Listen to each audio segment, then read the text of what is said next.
Welcome to another edition of Pioneer Valley Life. I'm James Sullivan. I'm the host. We're here in the studios of Easthampton's E-Media. We're in the Eastworks building. You should come and visit the studio sometime, especially if you want to have your own show. Like I have this show, you could have your own show here on E-Media. My guest today is Andrew Morehouse, who is the Executive Director of the Food Bank of Western Massachusetts. You got it right. Thank you. Well, I did have to go to the website because sometimes you hear it referenced as Food Bank of Western Massachusetts, but sometimes it's Western Mass Food Bank. So yeah, others like to refer to it as that, but no, you got it. Yeah, right. And the food bank, as I was looking at the website, there's really a lot of different things that you're involved in. So why don't you go into that a little bit about what types of services the food bank offers in Western Mass? Sure, happy to do that. And I always like to start with why we exist. Our mission is to feed our neighbors in need and lead the community to end hunger, which kind of gives you a sense there that we have a twofold mission, meeting the need today, tomorrow, of people who are seeking food assistance to be able to sustain themselves. And then how do we end hunger, right? So that speaks to our mission. Our vision is a Western Massachusetts where no one goes hungry or it lives with food insecurity and everyone has access to nutritious food. And then lastly, we have many values, but our core value is that we believe everyone has a right to healthy food. It's as simple as that. So we've been around since 1982. Most of our time we were located in Hatfield, Massachusetts, and in September 2023, we picked up everything, and in a mere 4 or 5 days, we moved all of our inventory and all of our equipment down to Chicopee, where we now have what we refer to as our Food Warehouse, Resource, Education, and Advocacy Center. So that speaks to the breadth of what we do. So it's not just a warehouse where people are coming in, food trucks are coming in and food trucks are going out. There's a lot of things. Yeah, for sure. That's most of what we do is we receive vast quantities of food from lots of different sources, from funding that we get from the federal government and the state government, Commonwealth of Massachusetts, and then from the private food industry, food retailers like Big Y, Stop and Shop, Walmart, Trader Joe's, the list goes on and on and on, wholesalers like C&S Wholesalers, and then our local farmers. Over a dozen local farmers donate food to the food bank. And so we receive it all at our warehouse, we store it, and then we make it available to a vast network of 190 plus independent frontline food pantries, meal sites, shelters, and other types of programs that either order the food on our online ordering system, they all do, and then they either pick it up at the food bank or we deliver it to them. And then, of course, we have our own direct delivery programs right to individuals. Of course, that network that I just referred to as our region's food assistance network,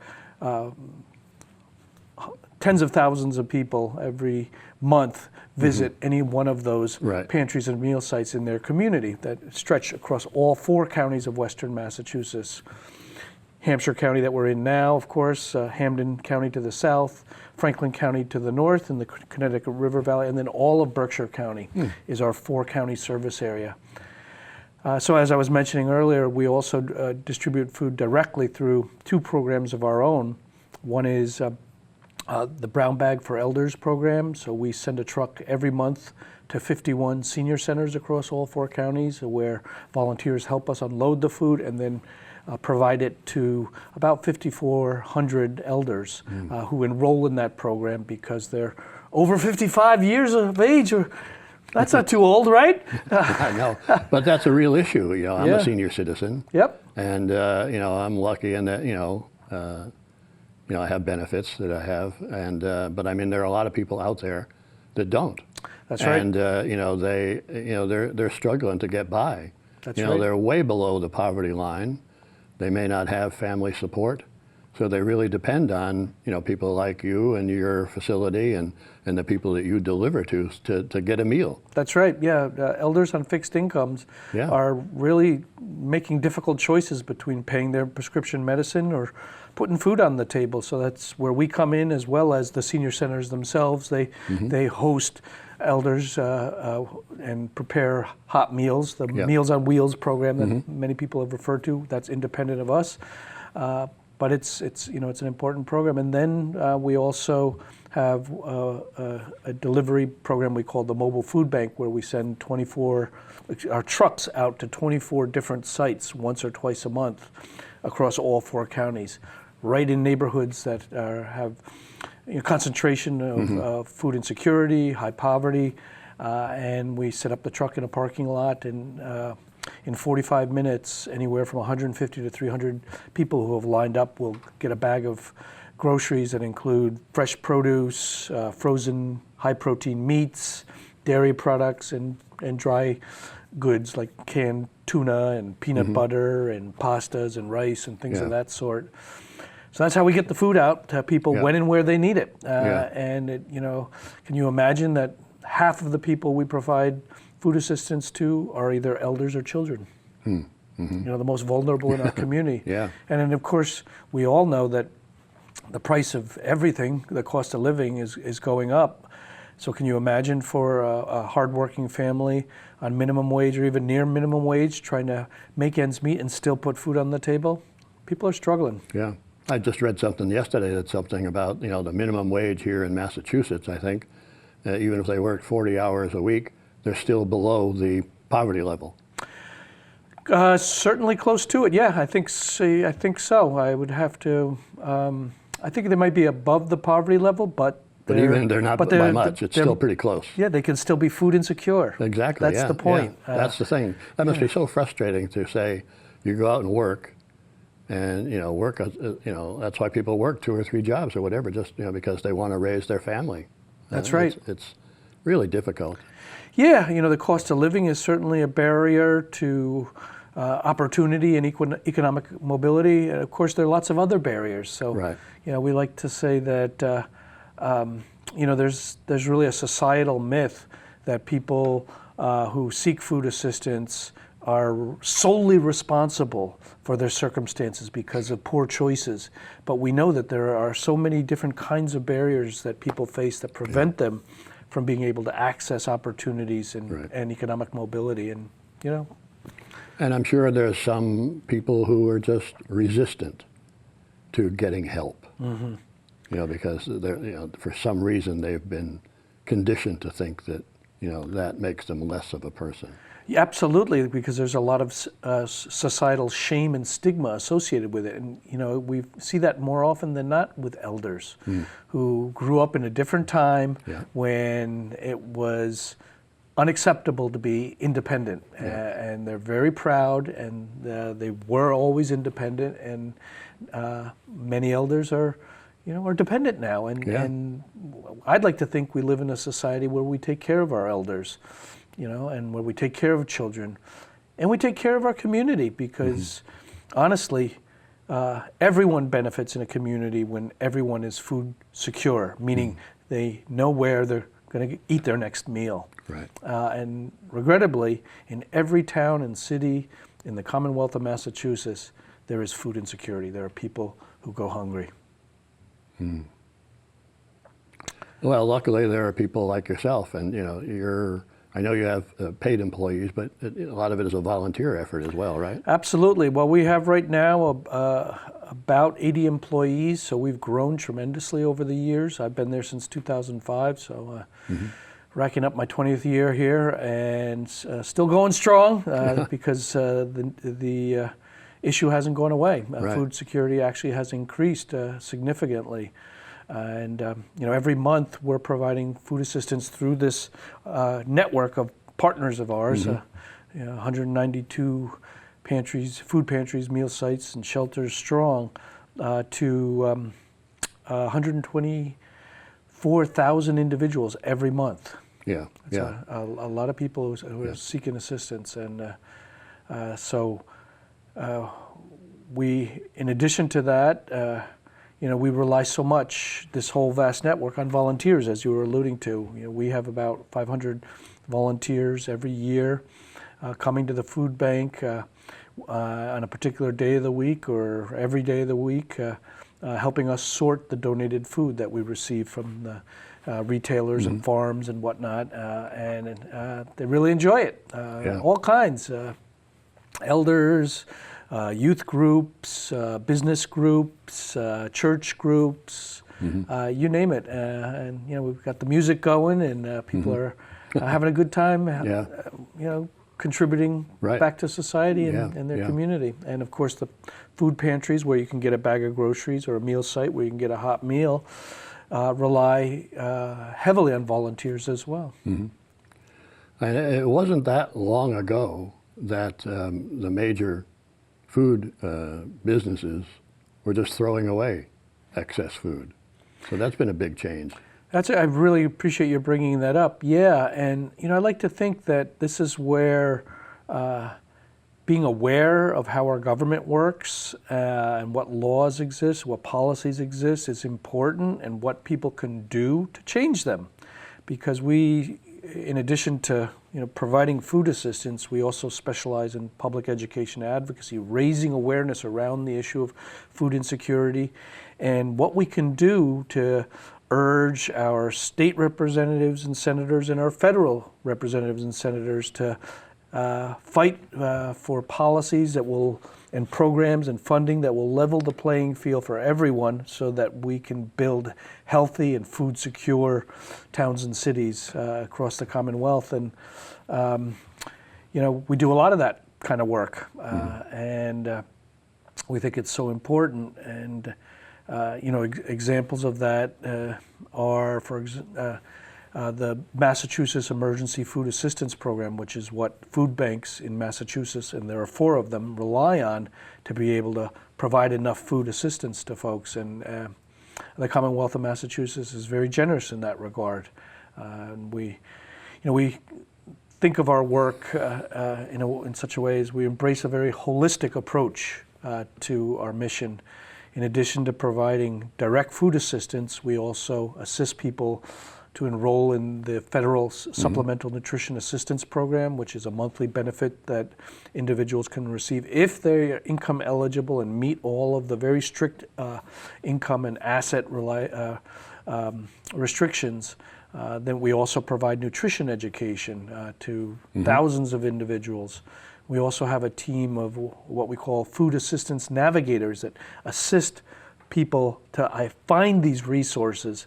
And if they've been referred to us by a community health center or a hospital because they've been deemed to be food insecure, we can help them access food, particularly if they have a chronic illness. We subcontract the area elder service organizations like the Greater Springfield Senior Services and West Mass Elder Care, which I think has a new name now, that prepare medically tailored meals for those patients who are referred to us, and then they're delivered right to their homes.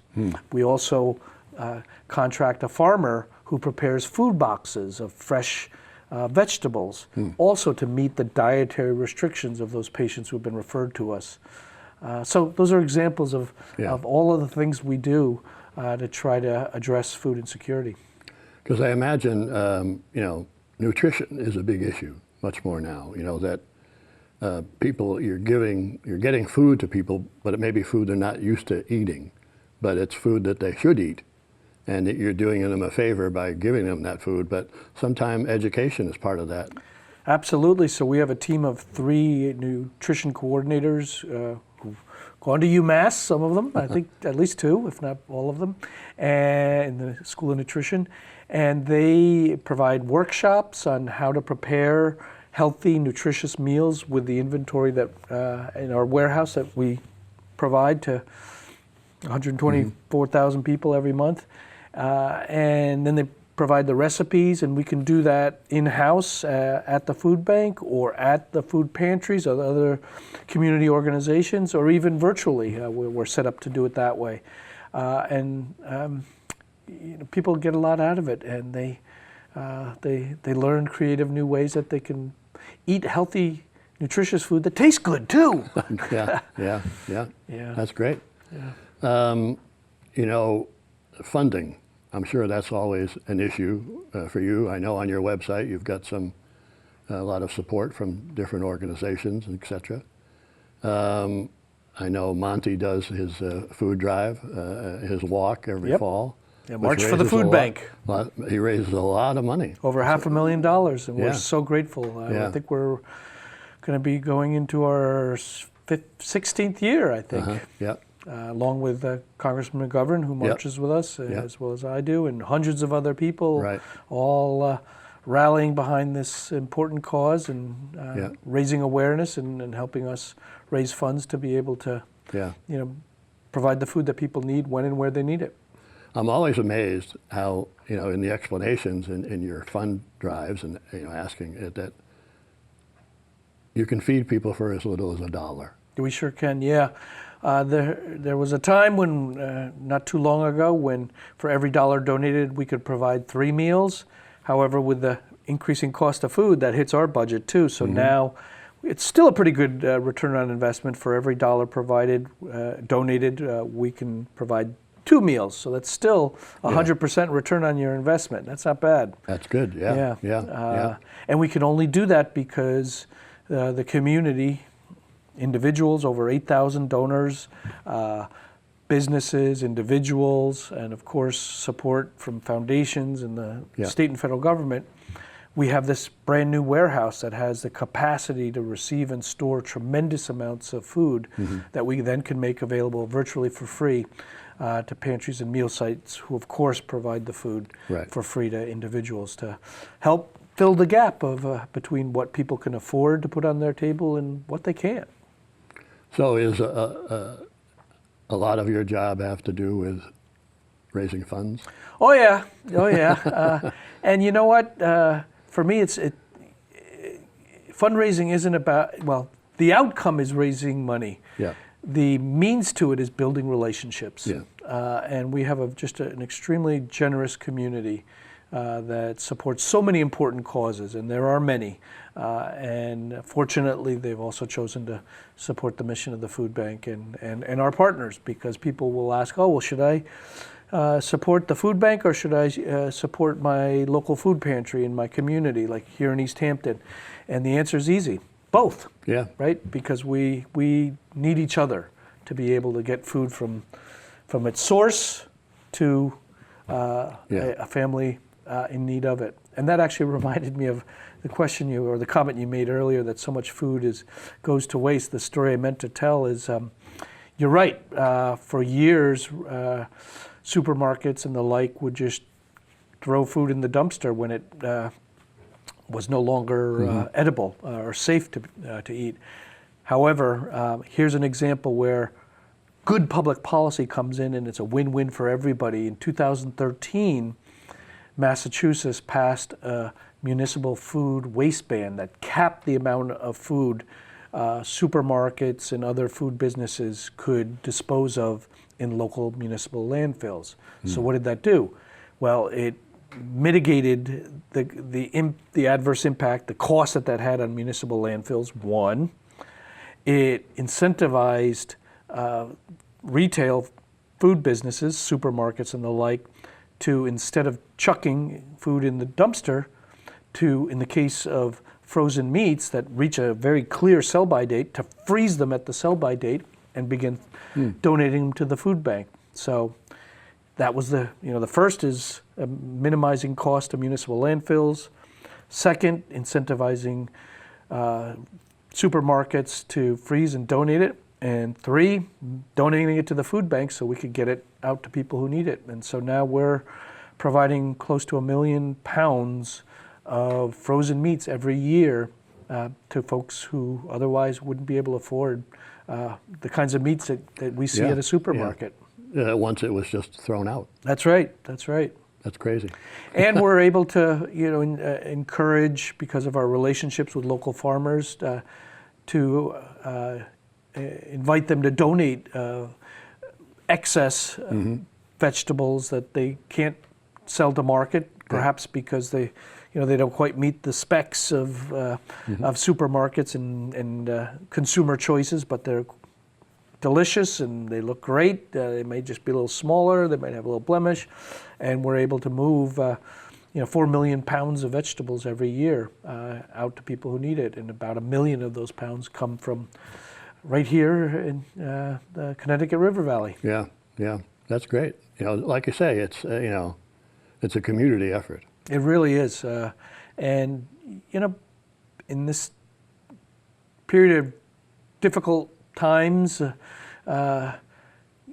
people are looking for something positive, some way that they can engage. And I had a phone call from a donor this morning who said, I was so upset and angry yesterday that I called you to make a donation because I knew it would make me feel good. So I called her back today, and that's what she told me, and she made a $10,000 donation to the food bank. That's tremendous. And that was actually a match to a challenge of an equal amount from another donor to our food appeal right now, because about 1% of our inventory that comes from the federal government was canceled. Right. And that amounts to about $500,000. So we have an appeal out to try to raise $500,000 so that we can buy the food that we were counting on, and we know people are counting on, because in fact, we're probably going to end up having to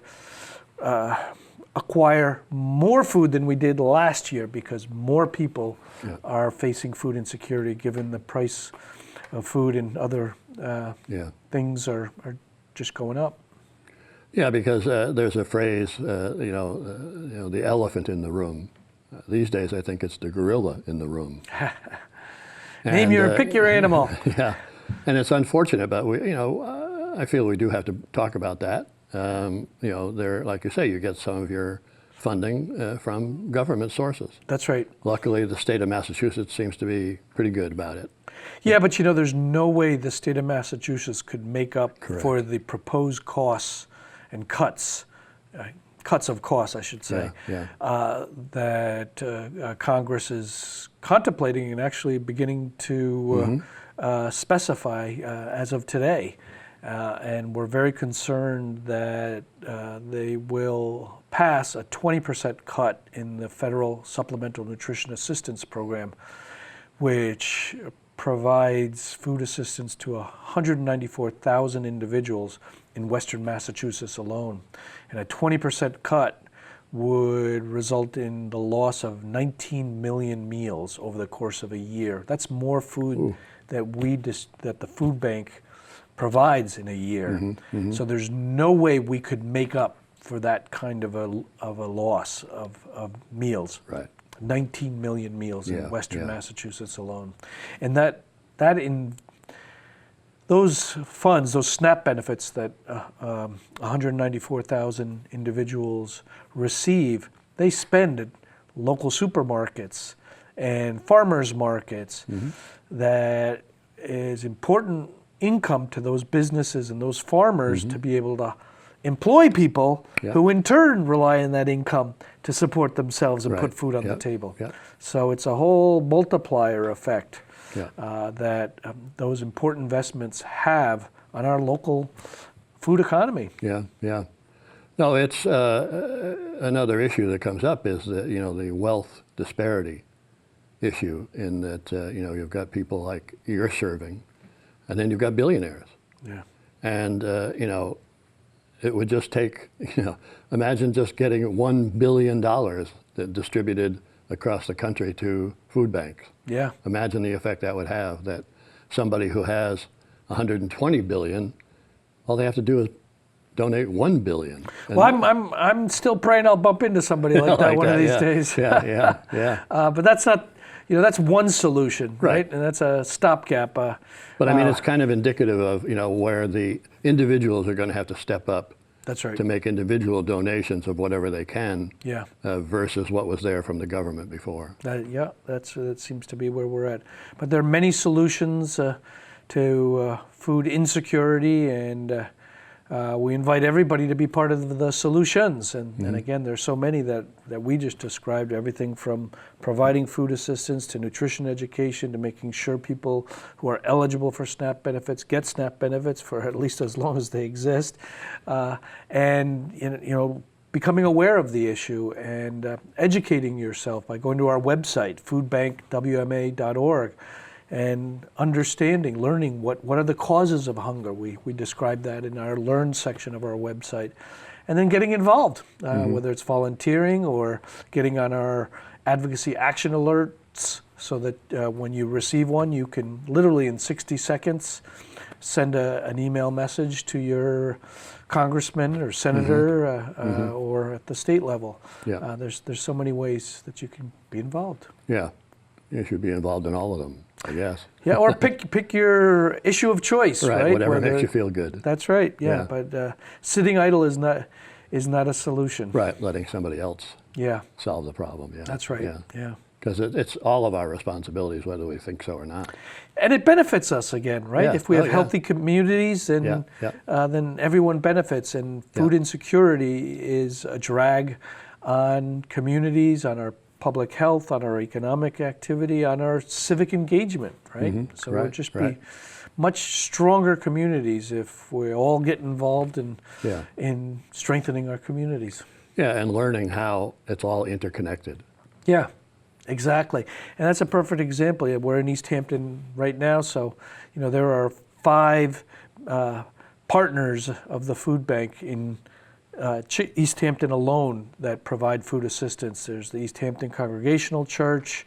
There's the Power Packs meals program. It's a after school, it's a weekend program that provides backpack meals to kids. There's our brown bag program that I referred to for elders. We have a mobile food bank here for anyone in the community. And of course, the big kahuna is the Easthampton Community Center that, last year in 2024 provided over 500,000 meals to 9,000 individuals every month. Wow. And talk about volunteers who work there. They're just amazing, and its executive director, Robin Bielecki, is a force of nature. And so, they are emblematic of institutions and people, volunteers and staff, leaders alike across, so many communities, rural, suburban, and urban in Western Massachusetts. Right. So if you were to sum everything up and speak directly to the people who are out there watching this show,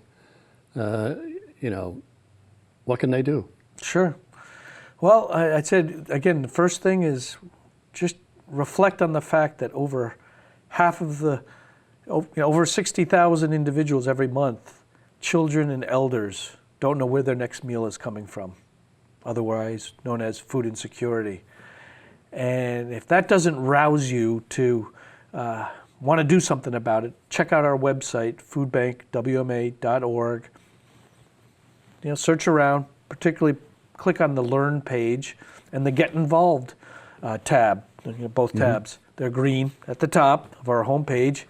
And learn more about the issue and how it impacts even your community.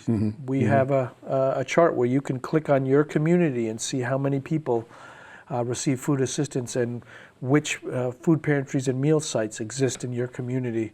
So you can go out and visit them and consider volunteering and being part of the solution. Great. Well, Andrew, it's been great talking with you today. Yeah, pleasure to meet you as well. It's an important message that I'm glad that we're getting it out there. I know times are tough for some people. It's not going to get better tomorrow. It's going to take some effort by a lot of different people to overcome this period of time that we're in right now. But it's people like yourself and the food bank that are going to make that possible. Yeah. So congratulations on everything you've been doing since 1982. Well, I've only been doing it since 2005, but the food bank's been around a long time. And thank you for inviting me and helping us raise awareness about food insecurity in Western Massachusetts. Okay, thanks for being here. Thank you. Okay.